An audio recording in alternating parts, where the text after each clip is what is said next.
السلام علیکم ورحمۃ اللہ وبرکاتہ۔ رب اشرح لی صدری ویسر لی امری واحلل عقدۃ من لسانی یفقہوا قولی اللہم فقہنا فی الدین۔ آج میں آپ لوگوں کو بتاؤں گی بخل و کنجوسی۔ نبی کریم صلی اللہ علیہ وسلم نے فرمایا، ترجمہ یعنی بندے کے دل میں بخل اور ایمان دونوں کبھی اکٹھے نہیں ہو سکتے۔ اس حدیث پر غور کیا تو سمجھ آتی ہے کہ ایمان کی کمزوری ہی بخل کو پیدا کرتی ہے۔ اسے اللہ پر ایمان و یقین نہیں جو اپنے ذمہ حقوق ادا نہیں کرتا، بیوی بچوں اور رشتہ داروں کے حقوق پورے نہیں کرتا۔ اللہ تعالیٰ نے انسان کی تعریف فرمائی کہ وہ ترجمہ دوسروں کو اپنے آپ پر ترجیح دیتے ہیں اگرچہ وہ خود بھی حاجت مند ہوں۔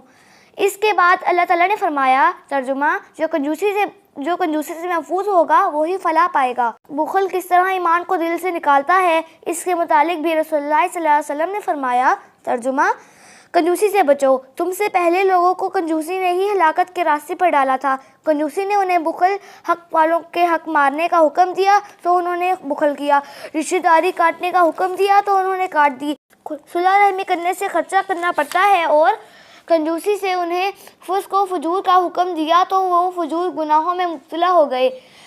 کنجوسی اور قوت ایمانیہ میں بے حسی۔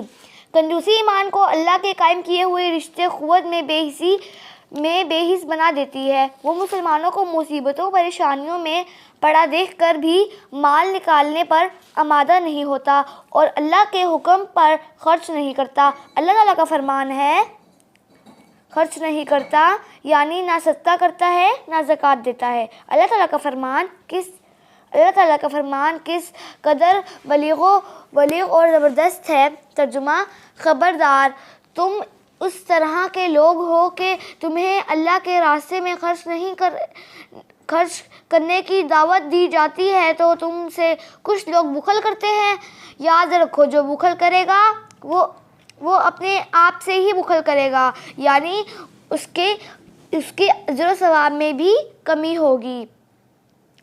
اللہ غنی ہے، تم فقیر ہو، اور اگر پھر بھی تم منہ موڑو گے تو اللہ تعالیٰ تمہارے بدلے اور لوگ لے آئے گا، پھر وہ تم جیسے نہیں ہوں گے، یعنی تم سے زیادہ اچھے ہوں گے۔